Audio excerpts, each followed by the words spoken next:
Gravação iniciada e o tema de reflexão de hoje se chama O que mais aborrece. Precisamos saber ouvir as verdades que nos contrariam. Não procuremos nos outros apenas a confirmação das nossas opiniões. Se algo perguntamos a alguém, não nos magoemos com a resposta. O que carecemos ouvir é, sem dúvida, o que mais nos aborrece. Em matéria de verdade sobre nós mesmos, os nossos adversários são os que nos prestam os maiores benefícios. Os amigos nos veem com os complacentes olhos da bondade. O que muitos falam de nós é a voz da nossa própria consciência ecoando em lábios alheios. Não desprezemos a crítica de todo. Da peçonha da cobra é que se faz o soro contra a sua picada. Então, aquilo que a gente já conquistou, aquilo que a gente já, de certa forma, conseguiu trazer para um pouco mais próximo de nós no que compete a virtudes, a valores, a gente já conquistou. Mas ainda temos aqueles pontos que carecem de uma atenção, de um carinho, de um foco maior.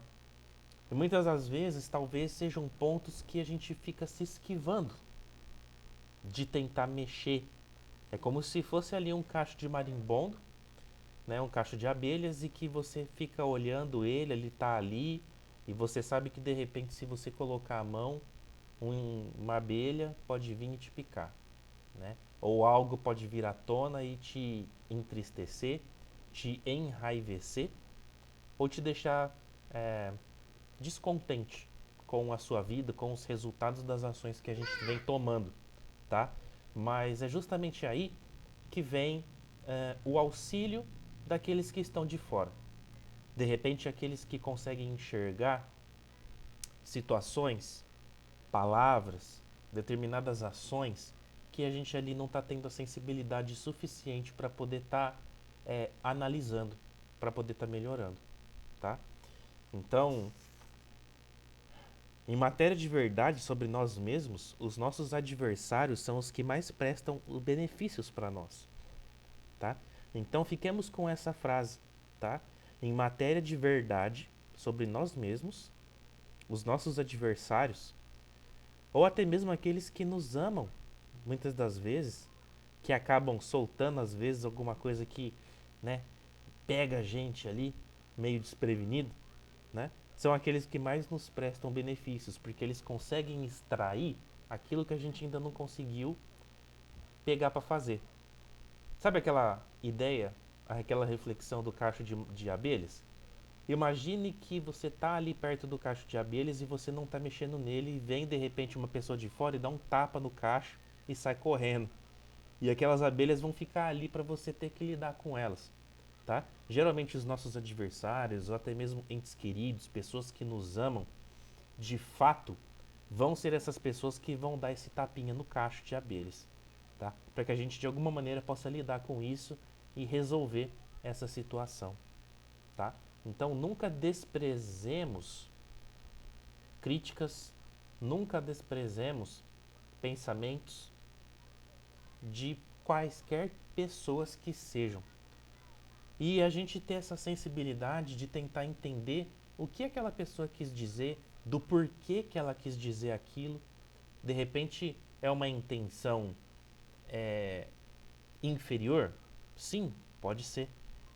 Mas até mesmo na intenção inferior, Deus, como maior reciclador do cosmos, ele consegue aproveitar de todas as situações para que a gente possa, de alguma maneira, se beneficiar e tirar algum tipo de proveito.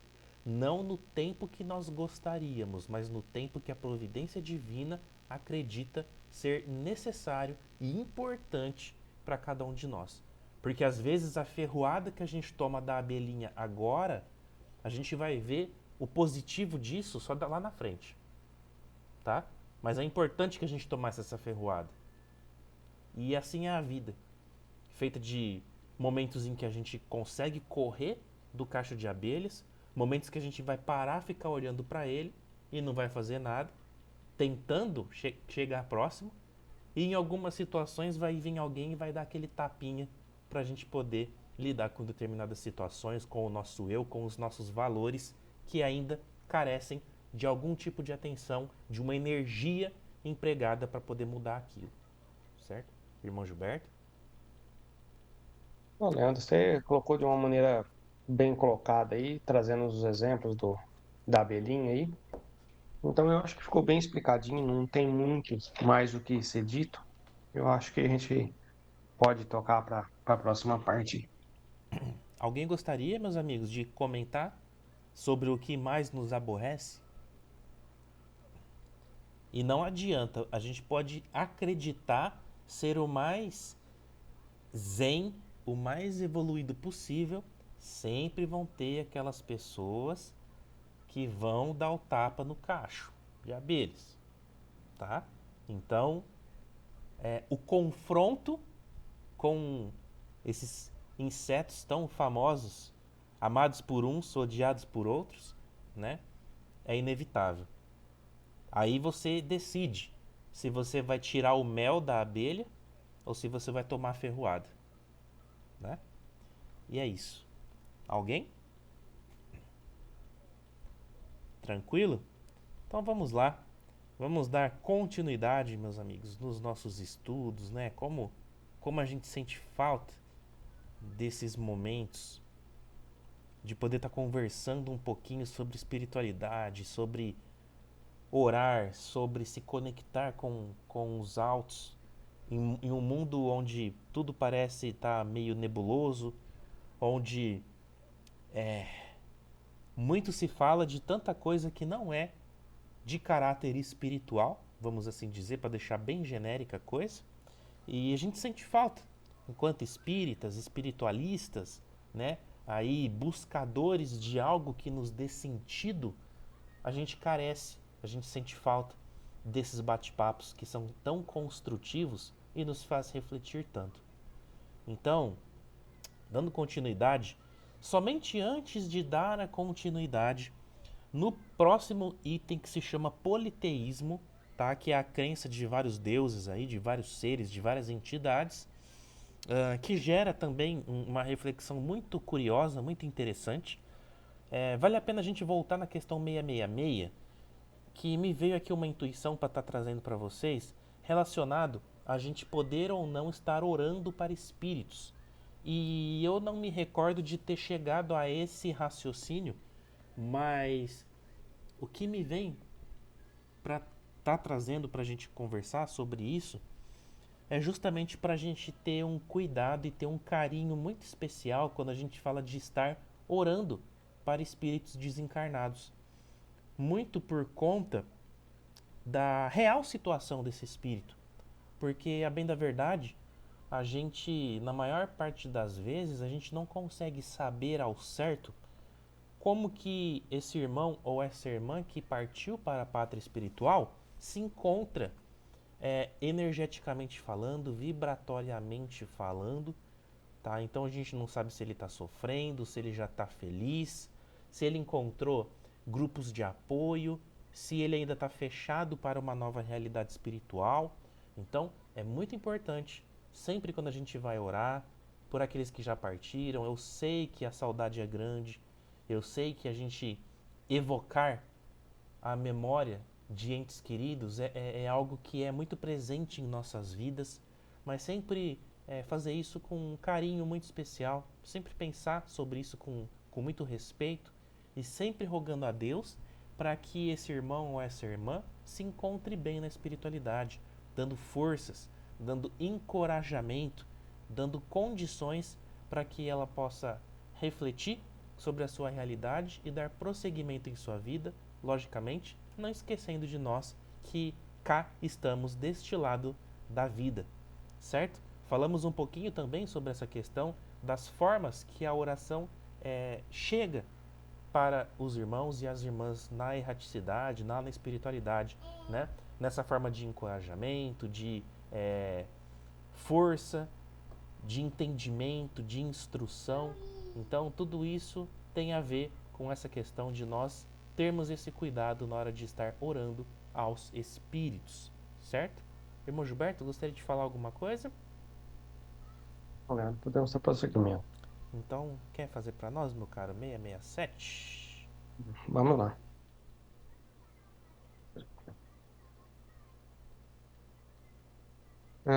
Só uma observação, né? Politeísmo significa sistema religioso que admite a crença em vários deuses, tá, pessoal? 667.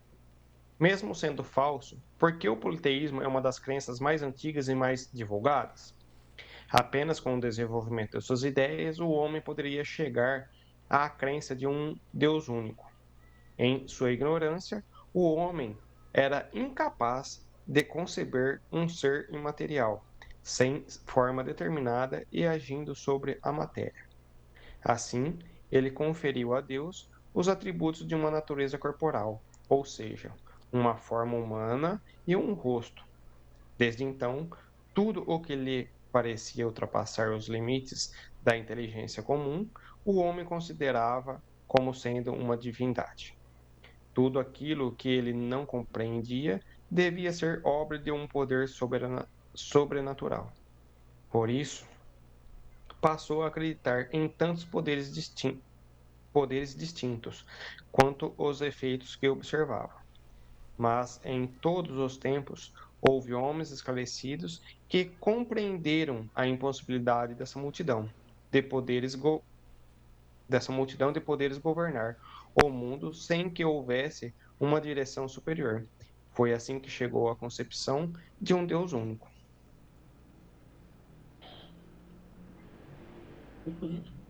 Aí a explicação didática, né? O politeísmo surgiu da limitação intelectual do homem primitivo, que divinizava o que não compreendia. Exemplo, né? Os povos antigos adoravam o sol como Deus. Deus, atributos do trovão, a chuva. Culto às forças da natureza por falta de explicação científica. Leandro. Aqui a gente já pode começar com uma reflexão muito interessante relacionado a principalmente a questão dos fenômenos da natureza, tá? Porque quando a gente fala, por exemplo, de Deus Sol, da Lua, né? São astros, né? A Lua é um satélite, o Sol é um planeta e eles são por si só o que são. Agora, fenômenos da natureza, eles são provocados de acordo com determinados fatores predominantes dentro de um sistema planetário. E, e é muito interessante aqui porque existem seres que auxiliam no processo de é, ocasionamento de fenômenos naturais, tá? Como os trovões, como a chuva, como o florescimento, né, nessa, como eu posso dizer, na potencialização relacionada à fauna, à flora e todo esse controle desses sistemas, que são os famosos elementais, tá? E nada impede de lá na antiguidade os médiums da época terem tido contato ou terem visto esses seres.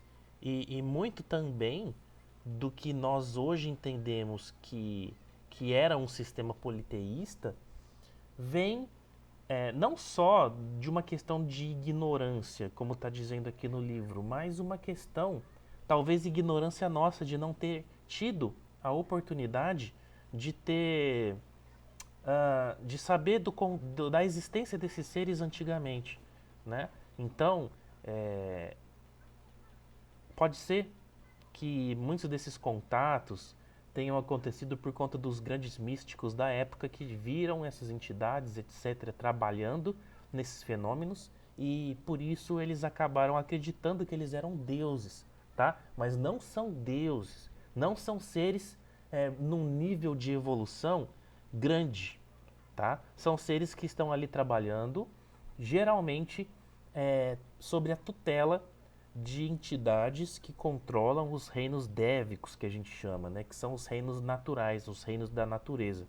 Então, Aqui a gente já começa a expandir um pouquinho a nossa consciência nesse sentido de entender que os seres elementais que auxiliam no controle e na provocação dos fenômenos naturais existem desde que o planeta nasceu, ok? E que esses seres que moravam na antiguidade também tinham esses contatos e por isso acreditavam que esses seres tinham esse grande poder e acreditavam em vários deuses. Mas é por conta simplesmente de desconhecimento do que é um nível divino e do que é um nível é, elementar ou elemental, por exemplo, tá? É, só para a gente aqui fazer um preâmbulo dessa primeira questão, certo? Alguém gostaria de comentar? Tranquilo? Então vamos para 668. Os fenômenos espíritas, conhecidos desde os tempos antigos, contribuíram para a crença em vários deuses? Tá? Os fenômenos espíritas, percebam. Aqui a gente está falando de clarividência, de clareaudiência, de transcomunicação, de teletransporte, etc. Né? Fenômenos mediúnicos, ok? Resposta: sim, pois chamavam Deus a tudo que era sobre-humano. Assim, os espíritos eram considerados deuses. Quando um homem se destacava, era divinizado após a morte. Explicação didática: manifestações espirituais foram confundidas com divindades. Exemplos práticos: líderes mortos sendo adorados como deuses, aparições espirituais interpretadas como divinas, heróis históricos transformados em figuras sagradas, tá? Então, imaginemos, né? Há milhares de anos atrás, um líder de uma cultura desencarnava, geralmente ali um, um vidente, ou um oráculo, ou um feiticeiro, ou algo nesse sentido, né? Ou um pajé, ou um cacique. Então, quando eles desencarnavam e voltavam a ter contato com os médiuns que tinham essa sensibilidade encarnados, eles eram extremamente cultuados como grandes deuses, né? Isso é muito interessante, mais uma vez, por conta da de não saber que existem seres muito mais avançados do que esses que eles tinham contato, tá? É que o contato se limitava, geralmente, como a gente comentou, ou aos grandes líderes que desencarnavam, ou aos elementais, a esses seres que faziam esse controle e essa manutenção da natureza. Então, ficava meio nisso, sabe? Líderes religiosos e elementais. Né? Não tinha ali, por exemplo, uma figura crística, tá? Não tinha Jesus, não tinha um ser de uma potencialidade tão grandiosa que vinha e tinha esses contatos. Certo? Irmão Gilberto? Complemento aqui, Lê, que acabou não saindo no texto, Uhum. mas ele fala sobre o comentário de Kardec. Eu vou ler aqui. Sim. Ah, entre os antigos, a palavra Deus tinha um significado muito amplo.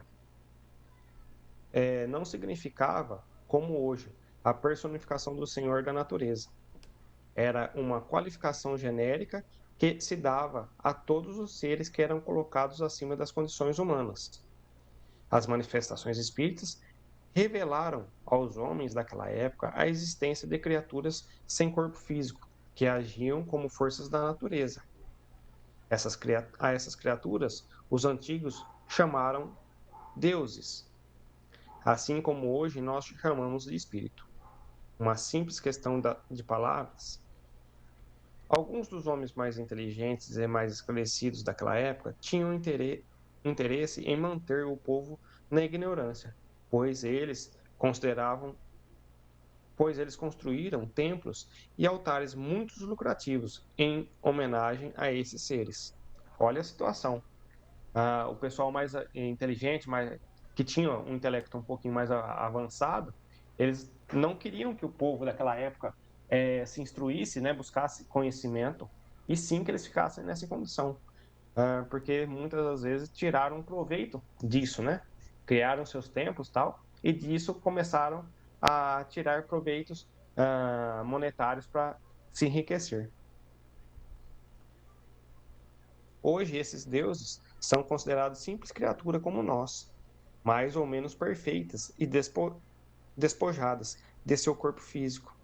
Se estudarmos atentamente os diversos atributos das divindades pagãs, reconheceremos, sem dificuldades, todos os atributos que caracterizam os nossos espíritos em todos os graus da escala espírita. Seu estado físico nos mundos superiores, todas as propriedades do perispírito e o papel que desempenham nas coisas da Terra. O cristianismo, vindo esclarecer o mundo com seus ensinamentos divinos, não podia destruir uma coisa que está na própria natureza, mas fez com que a adoração se voltasse para aquele que realmente merecia, ou seja, Deus. Quanto aos espíritos, a lembrança deles se perpetuou sob diversos nomes, conforme os povos. Suas manifestações, que jamais deixaram de se produzir, foram interpretadas de maneiras diversas e muitas vezes exploradas sob o domínio do mistério. Enquanto a religião via nessas manifestações fenômenos miraculosos, os incrédulos as tomavam como charlatanice. Olha a situação. Enquanto as manifestações tinham um fenômeno miraculoso, né? Algumas pessoas achavam que isso daí era charlatanismo. Olha como era o pessoal daquela época. Hoje, graças aos estudos mais sérios e transparentes, o Espiritismo, liberto das ideias supersticiosas que obscureceram essas manifestações através dos séculos, nos revela um dos maiores e mais sublimes princípios da natureza, ou seja, as manifestações dos espíritos desencarnados. Olha só, hoje a doutrina espírita, conforme, graças a Deus, né, Allan Kardec trouxe esse, esse compêndio desses livros e trouxe os esclarecimentos para nós. E hoje nós temos um pouco mais de conhecimento e não achamos que isso daí como ele usa aqui, são superstições, né? Então hoje nós temos um esclarecimento que são espíritos que dão passagem a nós, que dão comunicação juntamente a nós, ou através de conversa, a gente tem as intuições, enfim. Então a gente estamos um pouco mais esclarecidos. Já pensou se nós não tivéssemos isso a nosso favor? Como que nós estaríamos? Como que seria o nosso entendimento da parte espiritual nos dias atuais, né? Leandro. Perfeito, irmão. Acho que é isso aí mesmo, né? E graças ao bom Deus que a gente tem essa gama de conhecimentos, de livros, de literatura que nos auxiliam nesse processo. E uma coisa muito curiosa quando a gente fala de politeísmo é que ainda em 2026, se a gente parar para pensar, nós vivemos meio que num sistema politeísta, porque apesar de todo mundo falar que Deus é um só, no final das contas, o católico tem o Deus dele, ele acha que Deus funciona de um jeito. O protestante tem o outro Deus, ele acha que se não for do jeito dele também, Deus não dá certo se não for do jeito que eles acreditam. A religião C, D, E, F, G, cada um tem ali o seu Deus e acha que Deus funciona de uma maneira X ou Y. E se você não estiver enquadrado dentro desse conjunto de características doutrinárias e religiosas, você não está apto a estar adentrando a uma nova realidade de vida. Então, ainda tem um contrassenso nesse sentido, porque para alguns Deus é o Deus como se fosse um Deus da guerra, né? Você tem que conflitar, você tem que garantir ali o seu espaço a custo de sangue de pessoas, muitas das vezes inocentes, né? Outras, se você não tiver de alguma maneira colaborando financeiramente, materialmente falando, para dentro do seu conjunto de crenças, você não está agradando a Deus. Então, para uns, se você não tiver a violência, você não está agradando. Para outros, se você não tiver a participação material, você não está agradando. E por aí vai. Então percebamos que a gente, apesar de estar dentro de um conjunto de características monoteístas, que a gente fala que Deus é um só, mas se a gente parar para refletir um pouquinho, é como se existissem deuses um pouquinho diferentes uns dos outros. Ainda com tanta informação, com tanta coisa que a gente possui para poder estar saindo um pouco dessa ideia. Né? Eu acho muito curioso isso. Vamos lá. É, agora na 69? questão 669, né? É isso? Isso. 669. Como o Olha, homem. quer abrir a outra aba do teu PDF, lê? A outra é do livro dos Espíritos, Isso. as Faz, padrões. faz em cima dela. Tá, Aí nós vamos entrar falando um pouquinho agora sobre os sacrifícios agora. tá. Então, questão 669. Remonta à mais alta antiguidade o uso de sacrifícios humanos. Como se explica que o homem tenha sido levado a crer que tais coisas pudessem agradar a Deus? Primeiramente, porque não compreendia Deus como a fonte da bondade. Nos povos primitivos, a matéria sobrepuja o espírito. Ela sobressai ao espírito. Eles se entregam aos instintos do animal selvagem. Por isso é que, em geral, são cruéis. É que neles o senso moral ainda não se acha desenvolvido. Em segundo lugar, é natural que os homens primitivos acreditassem ter uma criatura animada muito mais valor aos olhos de Deus do que um corpo material. Foi isto que os levou a imolarem primeiro animais e mais tarde homens. De conformidade com a falsa crença que possuíam, pensavam que o valor do sacrifício era proporcional à importância da vítima. Na vida material, como geralmente a praticais, se houverdes de oferecer a alguém um presente, escolhê-lo-eis sempre de tanto maior valor quanto mais afeto e consideração quiserdes testemunhar a esse alguém.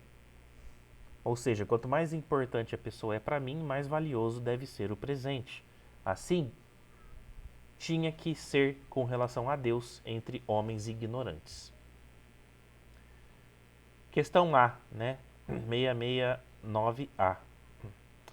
De modo que os sacrifícios de animais precederam os sacrifícios humanos, né? Então, primeiro foram os animais e depois os homens. Sobre isso não pode haver a menor dúvida. Tá? Então, primeiro começou com os animais, tá? E depois foi evoluindo para sacrifícios humanos. Questão 669b.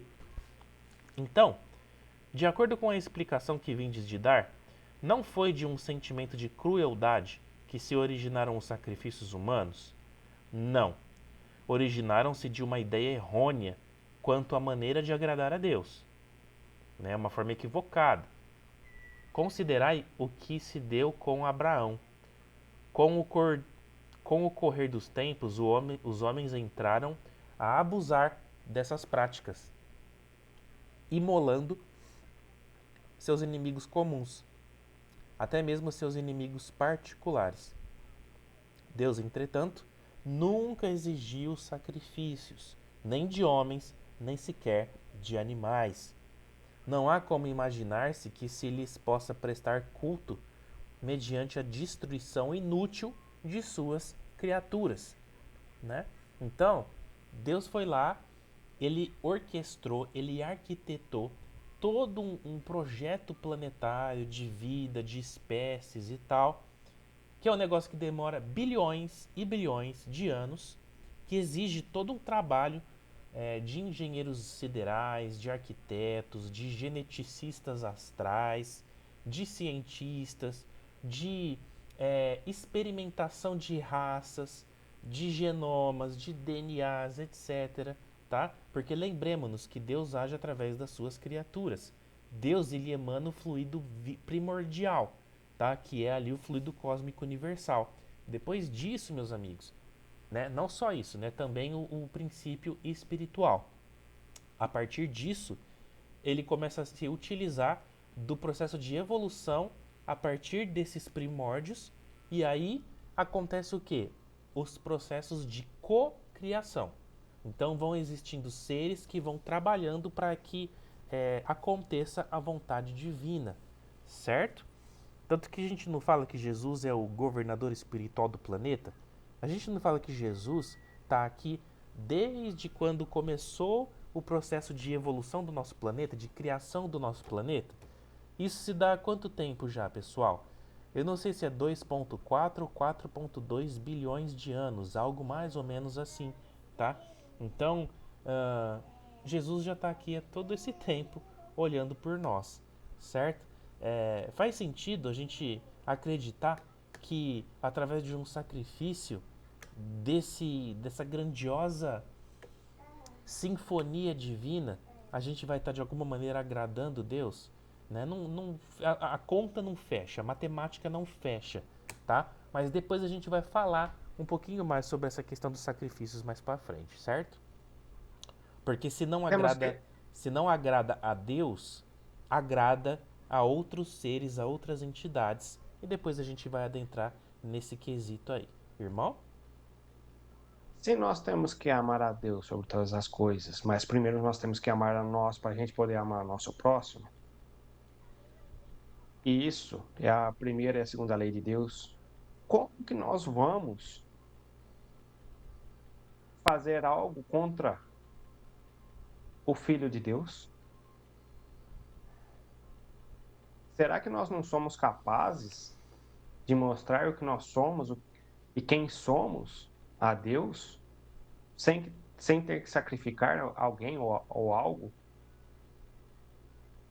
Então, realmente, esses seres nessa época, eles ainda eram desprovidos, se assim eu posso dizer, me desculpem, se eles são ainda eles eram desprovidos de inteligência e de conhecimento, então para eles naquele momento era necessário isso. Mas hoje, com as nossas consciências um pouco mais evoluídas, nós entendemos essa condição e essa colocação. Pode ser que em outrora nós possamos ter passado por essa condição, porque aqui no meu livro é que ele fala como diz aqui, né? Veja o que ocorreu no Abraão, né? Que foi um personagem bíblico que criou o livro do Gênesis, e ele fala aqui que pretendeu oferecer seu filho Isaque em sacrifício como prova de obediência a Deus, mas foi impedido pela espiritualidade. Então, olha só a situação desse pai, né? No caso do Abraão, dele oferecer o seu filho Isaac em condição de obediência a Deus. Será que ele precisa obedecer? Será que não tem outras maneiras dele obedecer também? Então, assim, é, são épocas, são eras diferentes, distintas, onde hoje nós nos evoluímos bastante, mas há muita gente a evoluir, mas ainda teve essa situação ainda. Leandro. Perfeito. O único sacrifício, pessoal, real que aconteceu foi no nosso mestre Jesus, tá? Mas o seu sacrifício não foi para agradar a Deus. O seu sacrifício foi para mostrar para nós que é através do perdão, através do amor ao próximo, que a gente consegue vencer espiritualmente falando, tá? Tem aquela coisa toda de tirar do Cordeiro de Deus que tira o pecado do mundo, né? A bem da verdade, o karma ele vai sempre existir, porque o karma é nosso, né? É, mas foi o exemplo que Jesus deixou que foi o seu grande legado, né? Então, um legado de amor, um legado de obediência a Deus, se a gente pode assim dizer, de fazer-se a vontade do Pai que estás no céu, né? Então, poderíamos aqui ficar falando muito sobre essa questão do Cristo, né? Que veio nessa grandiosa missão para trazer o Evangelho, para trazer para nós a lei de amor, de caridade, de perdão, né? Mas, enfim, acho que a gente pode passar para a próxima, que a gente ainda tem algumas reflexões importantes para fazer nesse sentido aí. Só para deixar bem claro que o único sacrifício que foi válido no final das contas foi de Jesus Cristo para com a, a humanidade, certo? Vamos lá. 670. Algumas vezes, os sacrifícios humanos foram praticados com intenção piedosa. Isso poderia ter sido agradável a Deus? Não, jamais. O que Deus julga é a intenção. Os homens primitivos, em sua ignorância, acreditavam praticar um ato louvável ao sacrificar de seus semelhantes. Nesse caso, Deus levava em conta apenas a intenção, e não o fato em si. Ao melhorarem, os homens reconheceram seu erro, passaram a reprovar tais sacrifícios, e não era mais aceito pelos espíritos encarnados esclarecidos. Digo esclarecidos porque os espíritos estavam, até então, com sua visão encoberta pelo véu material, mas utilizando o seu livre-arbítrio, eles puderam ter a percepção de sua origem e de sua finalidade. Muitos, por intuição, tinham consciência do mal que faziam, embora continuassem a praticá-lo, para satisfazer as suas paixões. Então, aqui ele fala, né, que Deus, ele na época, ele só julgava a intenção, né, dos homens primitivos, por causa da sua ignorância. E com o passar do tempo e a evolução dos espíritos, onde eles começaram a deixar o véu material, né, e começaram a enxergar o que estavam praticando. E nesse instante, né, com a ferramenta do livre-arbítrio, eles começaram a deixar de praticar. Mas tinha alguns desses irmãos ainda que eles ainda praticavam para satisfazer as suas necessidades, as suas paixões. Mas nos dias de hoje nós sabemos que não vale muito mais a pena. Eu vejo que o sacrifício hoje é como o Leandro falou na questão anterior, ali, é sobre o perdão. A partir do momento que nós estivermos trabalhando o perdão, o amor, a caridade, nós estivermos nesse tipo de sacrifício, eu acho que vai ser uma história, eu acho que vai ser algo mais surpreendente na, na nossa erraticidade, por causa que nós estaremos ainda mais e estaremos caminhando, talvez, num propósito onde Deus gostaria que nós estivéssemos. Leandro. Perfeito, é isso aí. E para complementar o nosso raciocínio, ainda falando sobre essa questão do sacrifício, a palavra sacrifício, ela leva consigo uma gama de possibilidades de reflexão. E quando a gente fala de sacrifício, vale a pena a gente lembrar que sacrifícios acontecem todos os dias. Não somente sacrifícios relacionados a estritamente o uso da palavra aqui, relacionado à entrega material de um ser, né, ali com um fluido vital ativo, um animalzinho, um ser humano, etc. Tá?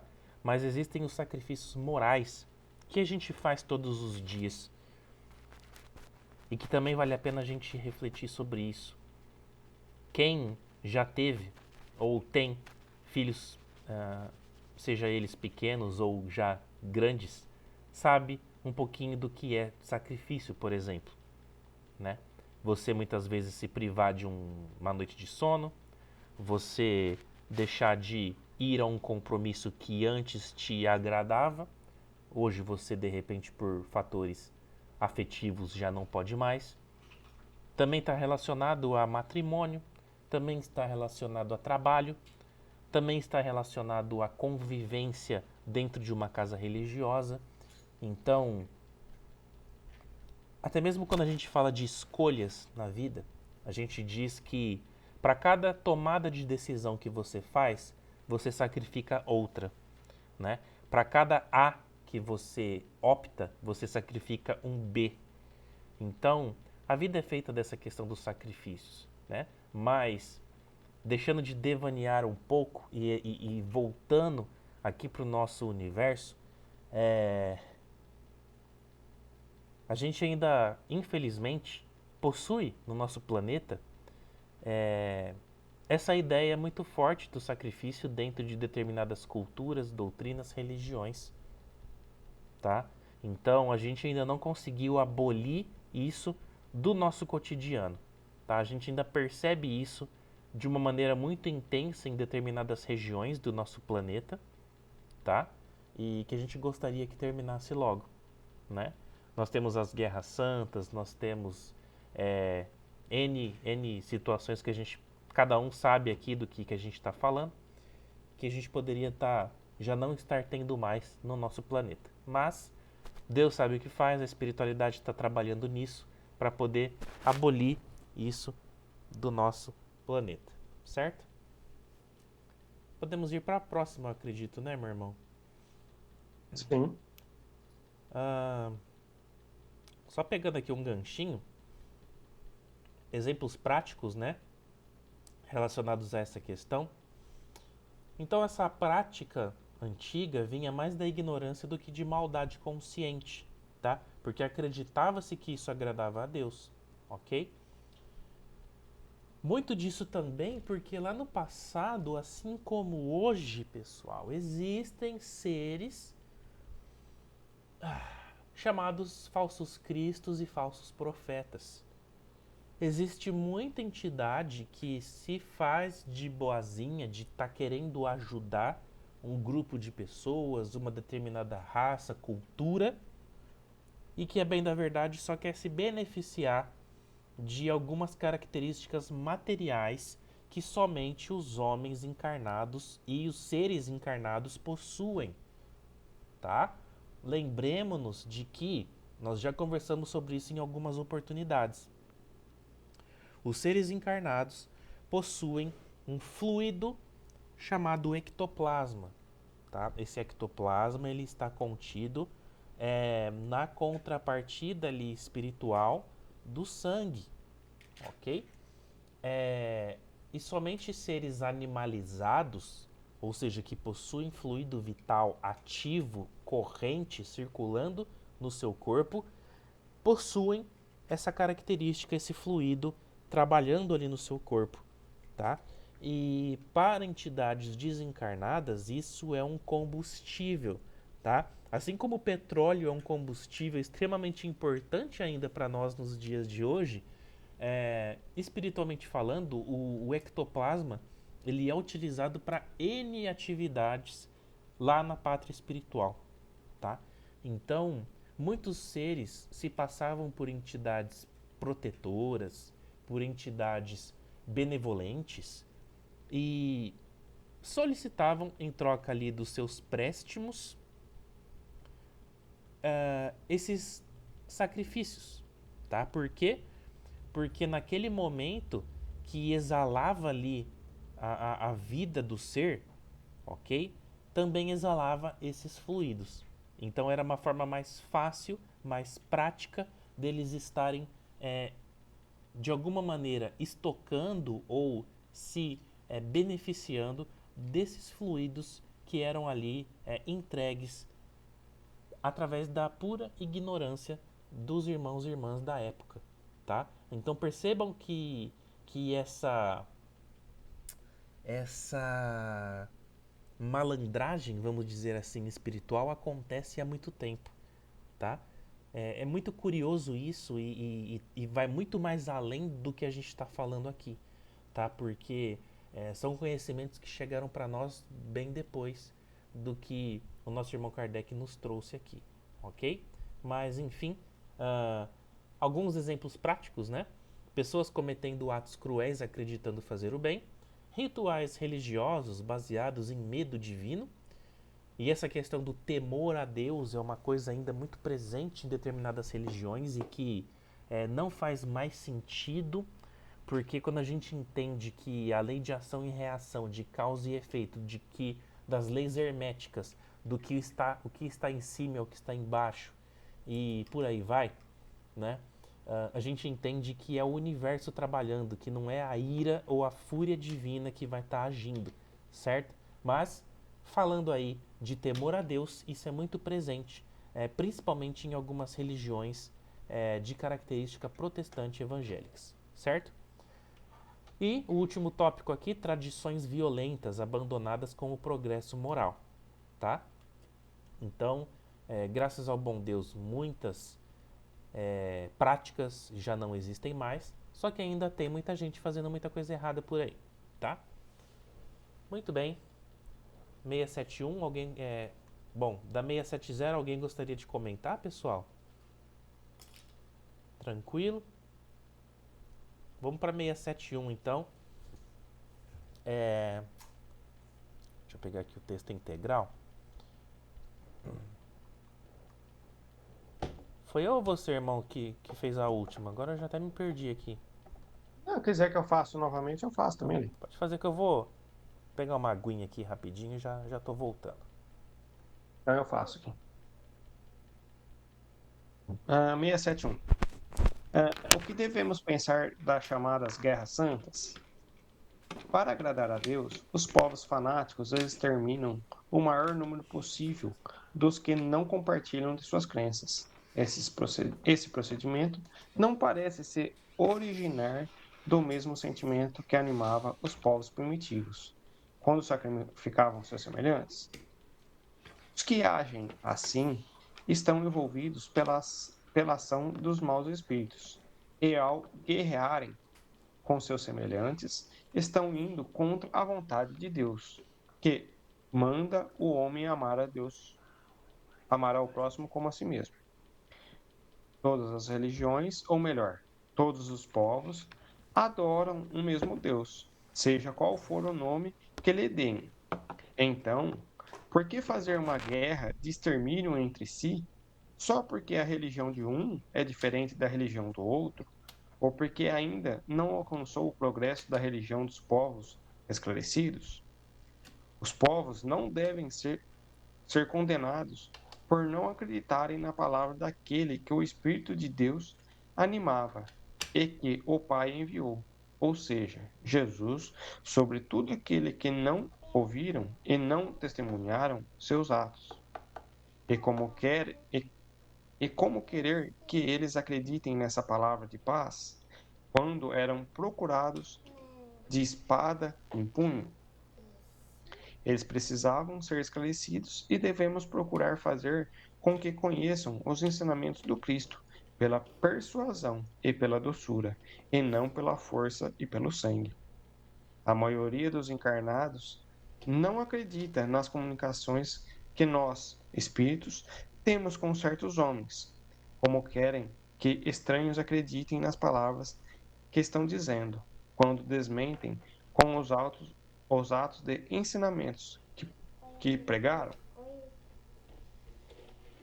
Pessoal, é uma situação delicada, né? Nós temos várias religiões, nós temos essas condições de outras religiões que, quando não aceitam, acabam tirando a vida pela força, né? E pelo fato de não aceitarem a religião deles.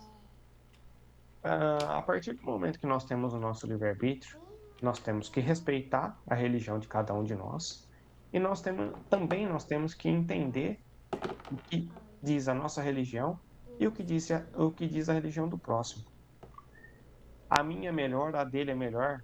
Eu acho que nós já estamos já um pouco mais amadurecidos para nós entendermos. Mas o pessoal daquela época ainda ah, levava um pouquinho a ferro e fogo essa situação. Apesar que nós temos ainda os nossos irmãos lá da Palestina, lá daquele Oriente Médio lá, que ainda brigam por essa situação.